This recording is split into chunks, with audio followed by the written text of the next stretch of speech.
My name is Tyler Lloyd, and I have a problem. I'm addicted to gardening, but I think as far as addictions go, it's not one that's probably gonna bankrupt me, but you might beg to differ given how many seeds I've purchased. In a previous video, I went through and I sorted all of my seeds that I had from previous years to see, what did I need? I took notes about the seeds that I should be purchasing. So I thought, well, with these notes, I'll be able to, rein it in, have a little bit more self-control. And then as soon as I started looking, self-control went absolutely out the door. So we're gonna see the damage that I've done.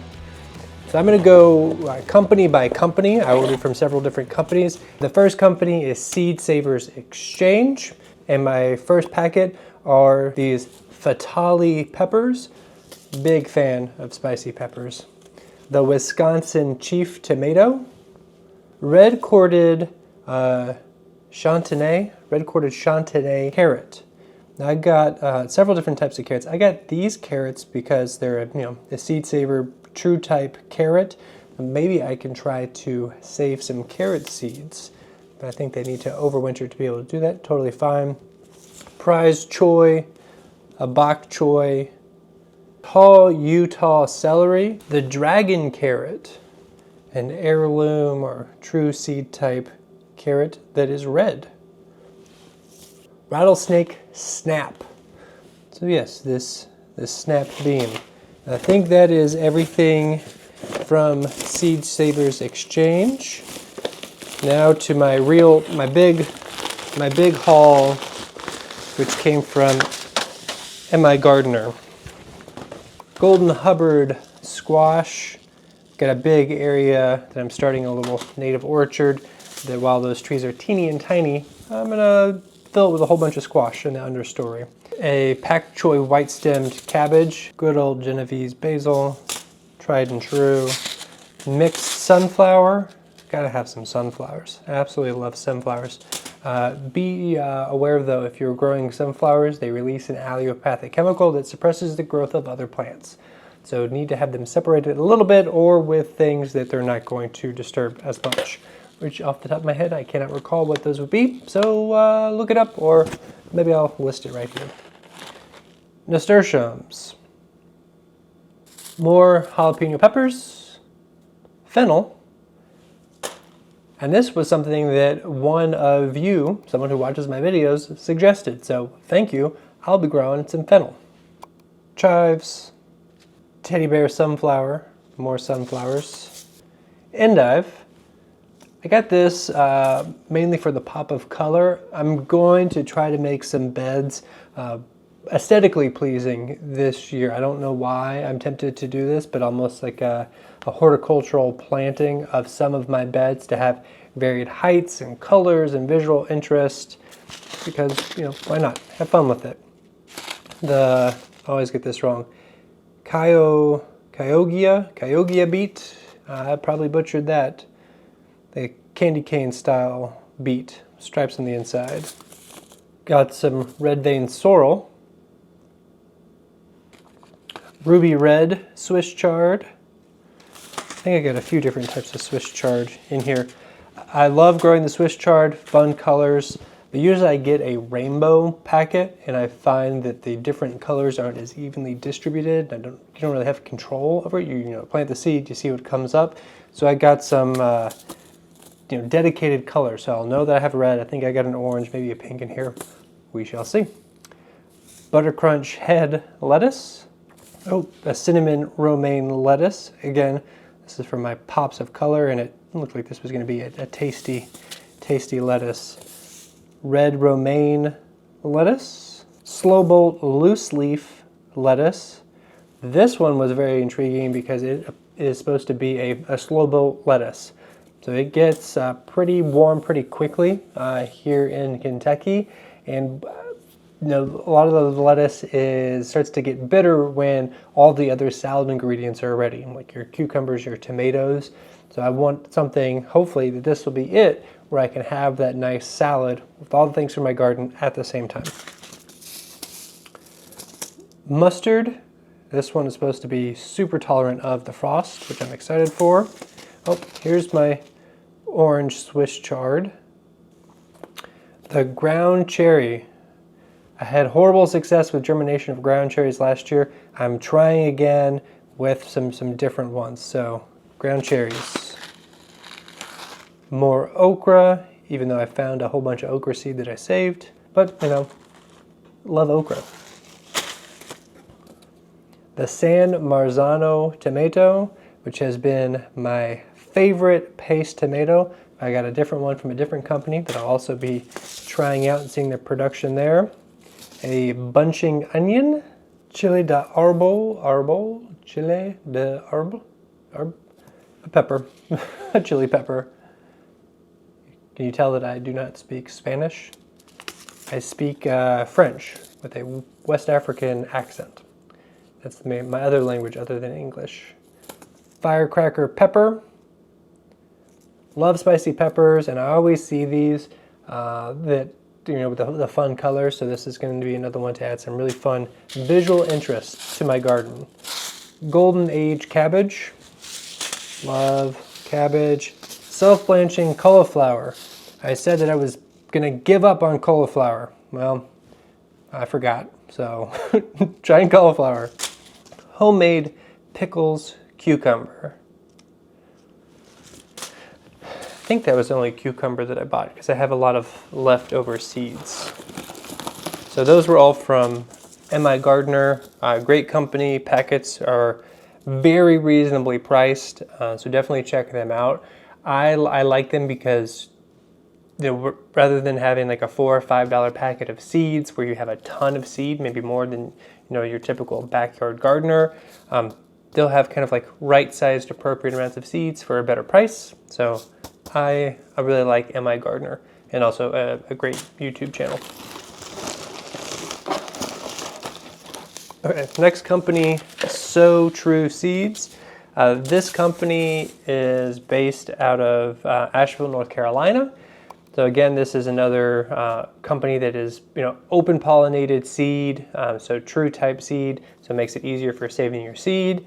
And this one, for me being in Kentucky, you know, they source a lot of their seeds from around the area, from the south.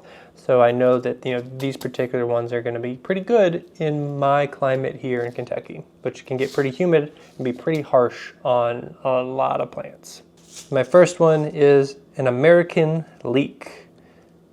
I'll start some of these in the spring, but I think this is going to be mainly a late summer fall crop. Red Creole onion. This was one of the few red onions that I found that seemed like it would do well in the kind of more southern states. Red Ace cabbage. The kohlrabi. I've never eaten a kohlrabi, but they look cool.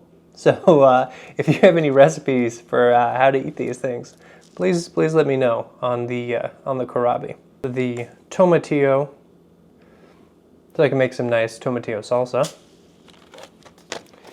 Birdhouse bottle gourds. Grew these growing up, and then of course these would remind me of West Africa and the instruments and, you know, the bowls, the calabashes that they use for, you know, drinking and utensils. Edamame, Mexican sunflower. I went over to someone's house earlier this year. She's a native plant grower. That's what she mainly specializes in. And these aren't native to Kentucky for sure. Maybe they're native to some parts of the U.S., I would think the Americas, given that it's a Mexican sunflower. But they were super beautiful. They were attracting a lot of pollinators, so I'm going to put some of these in my garden. The summer squash, the scallop squash. Winter spaghetti squash. My mother keeps asking my dad to grow these, so maybe I'll give my dad a few seeds or grow some and give them to my mom. The artichoke. So I'll be growing some artichokes, which Kentucky, they probably won't overwinter, but maybe if I cover them, they'll be able to come back because these can be a perennial. This, the Thai Red Roselle. This isn't a pretty packet, but it's the hibiscus. Like if you've ever had the hibiscus juice, I know it has BSOP from Burkina Faso. I'll be growing some of that. And then parsnips for their cold hardiness. Is that everything from there? Okay, so we did Seed Savers Exchange, M.I. Gardener, and So True Seeds. The last company that I got seeds from is Johnny's Seeds. These seed packets are not pretty and showy. That's because Johnny's Seeds mainly caters to growers who are selling at farmers markets, larger kind of commercial operations and things of that nature. But they have some amazing seed varieties. A lot of these are hybrid seeds, whereas especially the Seed Savers and the So True Seeds are not hybridized seeds. And so a lot of these can't save the seed, but there's some excellent varieties. So let's see what I got here.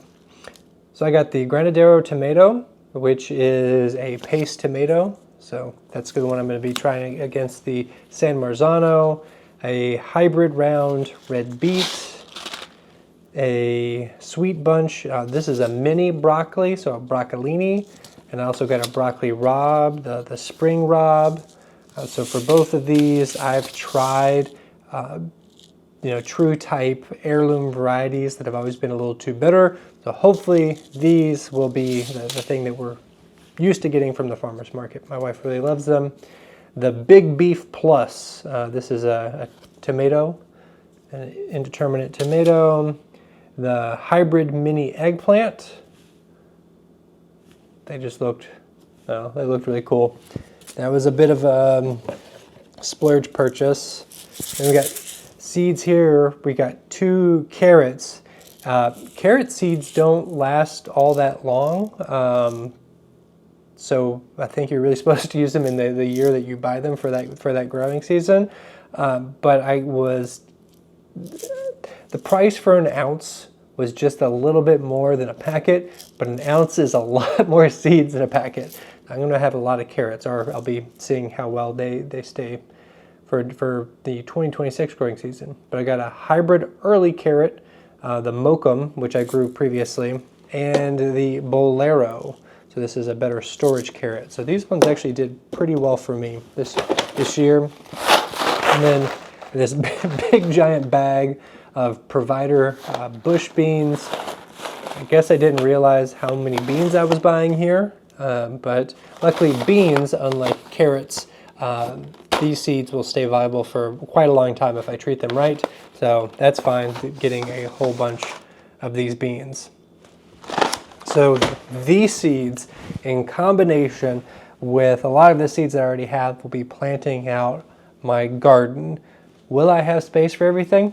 I don't know. I'll find spots. Maybe I'll expand the garden in impromptu ways, tuck things in little corners of my yard. I've got a very big yard, several acres to play with. So everything will find a place. The real testament will be if I have enough room in my laundry room to start a lot of these things that I'll be starting inside. So we shall see. To follow along on my gardening journey into 2025, be sure to subscribe to the channel as I do various projects outside in my garden with plants like this, but also expanding into a lot of native plantings and sort of habitat creation and restoration on my property. So it's sort of all things outside, eco-friendly gardening is, kind of my jam. So if that interests you, subscribe, follow along, and I wish you the very best. My name is Tyler Lloyd. Oh, touch the microphone. My name is Tyler Lloyd. See you later. Bye.